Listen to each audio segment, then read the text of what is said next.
Imagine this, pulling up in my dusty pickup truck, towing a trailer full of horses after months away in the nation's capital, the Arizona sunset casting long shadows across the rugged landscape, only to be met by flashing red and blue lights from 3 sheriff's cruisers blocking the entrance to my family's land. And there she was, Susan Hargrove, standing triumphant with her arms folded tight, that smug grin spreading across her face like she'd just uncovered some grand conspiracy, practically vibrating with excitement as the deputies approached my window, one of them tipping his hat apologetically. "Sir, we've got a report of trespassing here. This woman claims you're not supposed to be on this property." And I just sat there for a moment, staring at the weathered sign that Red Eagle Crest Ranch, established 1887, the scent of desert juniper mixing with the warm exhaust from my engine, the distant calls of my herd echoing from the back fields, and I couldn't help but think about the irony unfolding before me. This newcomer from some upscale coastal city who'd barely unpacked her boxes 3 months ago, now trying to bar me from the soil my ancestors had tamed, with sheer will and sweat. So I leaned out the window, keeping my voice steady like the calm before a thunderstorm. "Officer, allow me to introduce the lady who just summoned the law on the man responsible for regulating every homeowners association across the country." And in that instant, her triumphant expression crumbled like dry clay underfoot, leaving me wondering deep down, what drives someone to wage war on a legacy they don't even understand, especially when that fight could cost them everything they hold dear? Let me rewind a bit to paint the full picture. Because this wasn't just a random clash. It was a storm brewing from the moment I, Ethan Blackridge, laid my father to rest on this very ground 4 months earlier, the same 2,400 acres of sweeping valleys, prickly pear cacti, and prime livestock that my great-grandfather had claimed back in the late 1800s, handing down not just the dirt but a sense of duty that ran deeper than any well we'd ever dug. And while I'd spent years mending fences and herding cattle under the relentless sun, I'd also climbed the ranks in the Housing Regulatory Bureau, getting pulled to Washington, D.C. for a major promotion to National Compliance Supervisor, where my days were filled with ensuring that associations in half a dozen states played by the rules, cracking down on shady boards and fraudulent schemes, the kind of work that made me appreciate the raw honesty of ranch life even more. But back home, while I was buried in policy briefings and regulatory audits, my trusted foreman, Jack Harlan, was holding the fort against our shiny new neighbors in Desert Bloom Residences, this glitzy development sold as the ultimate southwestern escape, which really meant out-of-state folks shelling out big bucks to play pretend cowboys, only to gripe about the dust, the smells, and the sounds that came with the real deal.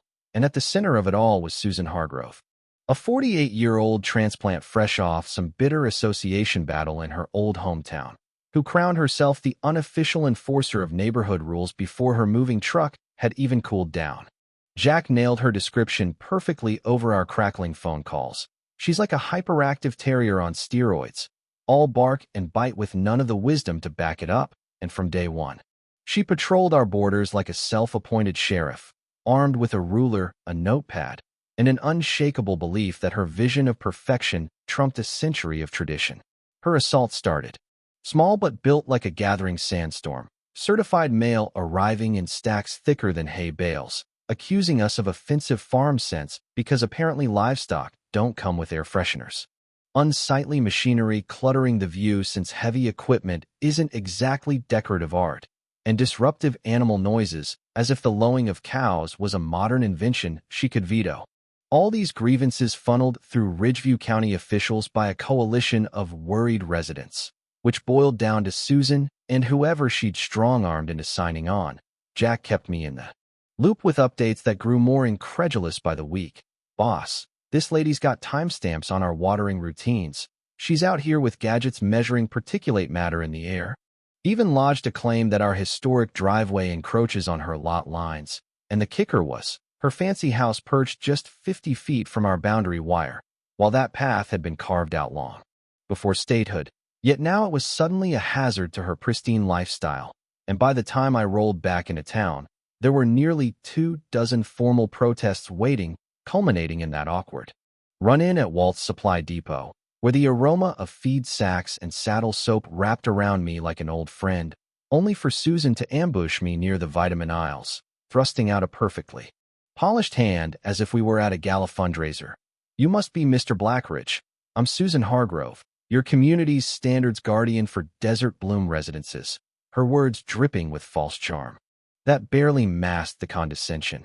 And for the next half hour, she lectured me on updating our methods to match her aesthetic ideals, never once pausing to consider our roots, our rights, or the fact that we weren't interested in her blueprint for change, leaving me to load up my supplies while the store owner Hank Whitaker chuckled behind his counter, pretending to rearrange tools, but clearly savoring the spectacle. That evening, as I rocked on the veranda where generations of Blackridges had pondered life's twists under starry skies, thunder rumbling in the distance and the promise of rain hanging heavy, I nursed a glass of whiskey, contemplating the upcoming county mediation session sparked by her relentless filings, where she demanded we reroute our access trail, hide our tools behind screens, and shift our daily rhythms to suit her gatherings. And I couldn't suppress a quiet grin, because little did she know, she'd tangled with the one person who could dismantle her entire association empire with a single directive, the injustice of it all burning slow in my chest. This outsider trampling on the legacy my family had built through droughts, floods, and hardships, all while I held the key to turning her world upside down, a righteous fire kindling within me as the first drops fell. As tensions simmered, Susan ramped up her offensive. Assembling a ragtag squad she dubbed the Desert Bloom Property Integrity Council, sounding all official and authoritative, her deputies being Tyler Markham, a penny-pinching ex-financier who treated budgets like sacred texts, and Elena Vargas, a retired municipal advisor who'd fled her old life only to recreate the red tape she'd once championed, and they'd convene in her dining room with binders, slides, and gadgets as if plotting a corporate takeover rather than bullying a heritage farm. Jack's hidden cams catching glimpses of Tyler wielding a pointer like a weapon. The absurdity of it almost comical if it weren't so infuriating. But then came the twist that had me stifling laughter over my Dawn brew. She dug into my background online, stumbling upon my federal role, yet misconstruing it entirely as some ranch-favoring inspector ripe for exploitation, proclaiming to her crew in a voice that carried on the breeze, "He's clearly slanted toward farmers. We'll escalate this to the feds and bypass him," leveraging my expertise in local governance, oblivious that those very contacts would soon scrutinize her own operations. And while she schemed my downfall, I methodically laid the groundwork for hers, my lawyer Laura Bennett unearthing golden nuggets from property archives that echoed my grandfather's lessons from boyhood, those ironclad farming safeguards etched into the deeds forever, shielding established operations from newcomer gripes. Every grievance she lodged only bolstering our defenses by chronicling our long-standing practices, the core principle being you don't settle beside a thriving spread then demand it vanish. And delving deeper, her past addresses unveiled a serial pattern of feuds clearer than boot prints. In fresh mud, reaching out to an ex-neighbor in her former state who burst into chuckles. "Oh Lord, you've got Susan on your hands. She once tried to shut down our salsa band's practice sessions as auditory assault," reported our landscaper to authorities, tallied 17 alerts on phantom pet disturbances when we only owned fish. Her tactics intensified with the precision of a predator. Enlisting a high-end legal team from the city focused on nuisance shutdowns, their ultimatum reeking of arrogance as they threatened suits over devalued homes and insisted we halt all conflicting rural pursuits, her obsession manifesting in pre-dawn decibel checks during our feeding hours, the device's chirps piercing the quiet like an unwelcome intruder, cataloging every natural deposit near her perimeter as if compiling evidence for a tribunal, Jack spotting her perched on a step stool for overhead shots of our tool sheds like a covert operative, and the locals rallied in ways that warmed my soul amid the growing storm. Hank Whitaker barring her from his shop after she interrogated our haulers, Maria Gonzalez at the roadside eatery rebuffing her menu critiques with a fiery retort that had the regulars applauding. That lady griped about my enchiladas being too pungently cultural. In Arizona of all places, the nerve could fell a steer, and as her demands peaked with Orders to push back our herds 200 yards, conceal our gear, and erect noise walls at a staggering $340,000 hit to us. She launched a social media blitz under Ridgeview Rural Renewal, splashing staged images of our daily chores as egregious offenses against modernity, half depicting timeless tasks legal since frontier days, the other half cows simply being cows, grazing and breathing in revolutionary fashion, the hilarity cresting when she surveyed our barriers with professional gear, only for our friendly heifer Molly to amble over curiously, sending Susan fleeing in hysterics, abandoning her tools in the scramble. Jack phoning me in stitches. "Chief, I've got footage of your neighbor outrun by a cow, just looking for a hello." Better than any sitcom. The county set a Harmony review for the following month. Susan preening over her visuals and data dumps meant to brand our spread as an outdated blight unfit for upscale living, unaware-eyed. Consulted Derek Sloan, the planning chief and my dad's longtime hunting pal, who reviewed our protections and guffawed till tears flowed. "Ethan, her beefs hold no water. Your rights predate there. Lots by decades. But go ahead with the session. It might school the whole bunch." And as she amassed her arsenal, unwittingly fortifying why such shields exist against overreaching groups overriding ancient claims, her sleuthing backfired gloriously when she unearthed my subsurface resource holdings beneath parts of her enclave. Public info for the savvy, yet in her twisted view.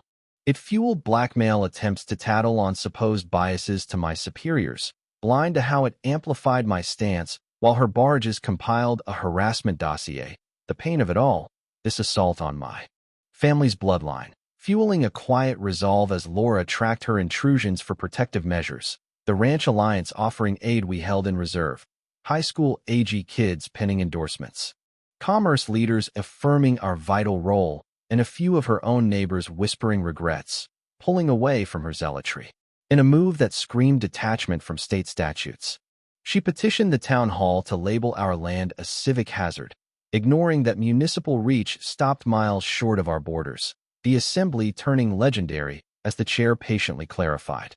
"Madam, our oversight doesn't extend to rural zones. Perhaps verify maps before submissions." The chamber's stifled snickers palpable, yet she pivoted wildly, alleging intimidation via serene grazing. Clips. Meanwhile, Laura's probes exposed delectable flaws, the builders skimping on eco-evaluations, mandates for a 200-foot cushion never honored, her abode squatting too close in breach. Plus widespread infractions in desert bloom like road barriers, runoff woes, and overbuilt structures, the delicious reversal building as my bureau sessions revealed that subsidized projects like there's triggered regulatory purview. A swift check confirming their incentives placed them squarely in my domain.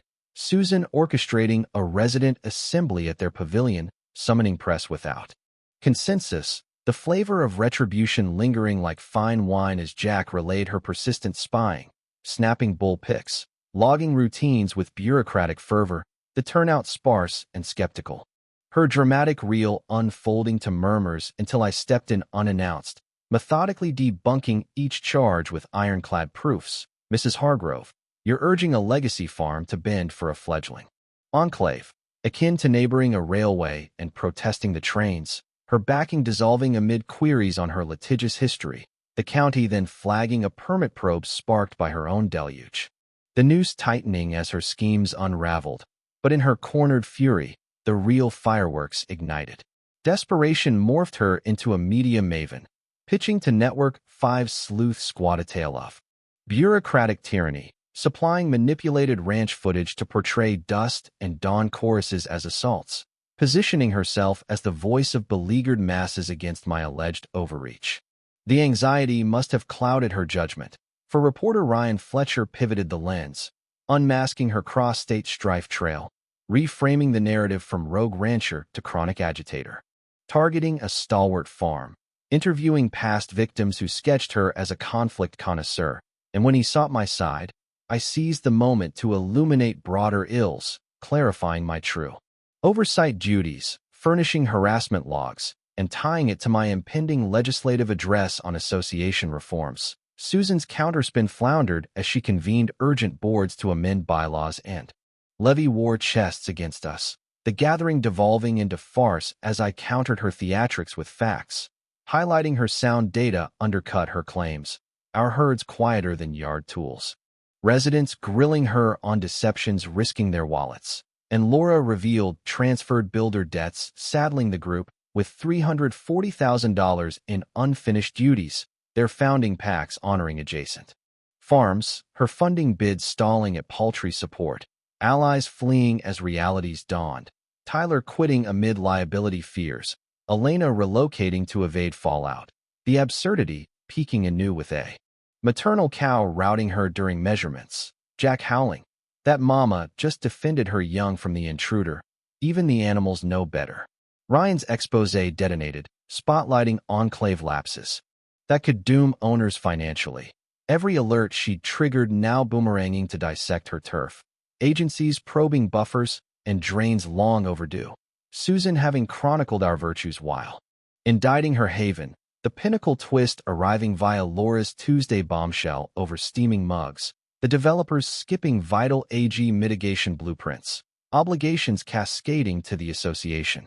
Her pushback demands ironically vital for their flood control, her dwelling illegally proximate, the shift seismic as my role empowered probes into their subsidized slips, the poetic justice swelling, for she'd tormented the regulator poised to expose their rot, all while her actions forged our unbreakable shield, the betrayal to my kin's memory, fueling a strategic surge. Assembling allies like a frontier posse, Laura mapping countersuits, Jack hauling decades of logs, Maria hosting brainstorms over hearty meals, Derek fast-tracking audits, Ryan craving exclusives. Our trifecta plan crystallizing, legal volleys for enforcement, community testimonials at hearings, federal nukes in reserve, those perpetual farm guards my grandpa extolled now invincible barriers. The alliance swelling with vets, merchants, educators, even postal vets attesting road safety, plotting heritage showcases with grills and tunes to contrast her sterile dream, my DC. Drills affirming their incentive ties invited scrutiny, colleagues intrigued by rural plights, economic tallies showcasing our $180,000 local boost, footage proving her fixation, eco reports flipping, scripts on our benefits, the convergence electric, every escalation hers amplifying our case, the climax brewing as deadlines loomed, her isolation mounting, the tension coiling tight like a spring, ready to snap. In her unraveling frenzy, Susan resorted to wild accusations, anonymously tipping animal welfare on fabricated neglect, our pampered stock evidence to the contrary, badgering tax authorities with hobby claims against our proven enterprise, even bribing hands for dirt, Jack's kin rebuffing her with quips that left her stunned, her filings turning comical like postal hazards on flawless routes or particulate tallies on natural gusts, the domestic crack appearing via overheard pleas from her spouse Mark Hargrove. We're drowning in old debts from back west, liens choking us. We fled for a fresh start, but your fixation risks it all. Yet she pressed on, addicted to the fray, my bureau dive unearthing embezzlement shadows and fiscal voids rendering them insolvent against looming fixes, her radio spot imploding under live debunking, the host rustling docs, Madam, records confirm Eagle Crest predates your build by over a century, callers piling on with their tales. The public tide turning as notices hit mailboxes on assessments and coverage threats, homes hitting markets in droves, her ouster from posts unanimous, my restraint a beacon amid her chaos. Reports affirming our eco-boons and their reliance on us, deserters accelerating. Only a lone holdout lingering blindly, her pursuits veering into peril, blockading deliveries, spying through lenses. Tailing me relentlessly, filing on distant dogs as threats, deputies weary. Ma'am, we've covered these protections repeatedly, perhaps lawyer up before more false alarms. Her last-ditch detective. Hire rebounded, affirming my spotless record while her frivolous suit history dismissed her cries. Ethics clearances praising my stewardship, congressional brushes labeling her a crank. Her fundraiser flopping pitifully, the county mandating fixes or penalties, her removal sealing her fate, assessments hammering households, more exoduses tanking values, her stalking blatant now. Vehicular pursuits, binocular vigils, supplier sabotage, Hank evicting her, fake profiles spewing lunacy mistaken for satire, Laura securing temp barriers at 500 yards, sheriff pushing charges. The judge's gavel echoing on violations, Ryan's doca piece airing to acclaim, framing systemic woes, my testimony elevating the saga nationally, her disruption ejected live, the protective decree. Permanent at 1,000 yards, costs heaped on her, press frenzy viral, hashtag association fail trending, comics mining her antics, policy ripples birthing reforms, grants saving acres, are spread. Heritage listed, tourism booming, values soaring, cooperative pacts blooming. Desert Bloom shelled out $380,000 for compliance, bankrupting some, sales flooding, apologies issued, new rules curbing. Abuse, Susan foreclosed, divorced, shunned by kin, pleading guilty to stalking for probation and therapy, vanishing northward, her name shorthand for folly in trainings, precedents fortifying farms. In states, disclosures mandating awareness, our scholarships, research ties, youth programs thriving, easements eternal, the film and books spreading wisdom, mediations averting wars. My union with Laura amid our chapel, adopting young ones to nurture on this hallowed ground, revenues uplifting schools, the sunset scenes of play, and peace a testament to endurance. The bully undone by her hubris, rights affirmed through vigilance, healing binding us stronger. But tell me, in the face of such entitlement clashing with hard-earned heritage, where do we draw the line between community standards and outright injustice? Is revenge through the system truly righteous, or does it risk becoming its own form of overreach? And what moral lessons linger when one person's crusade shatters lives, including their own? Share your thoughts below. Was justice served fair and square here?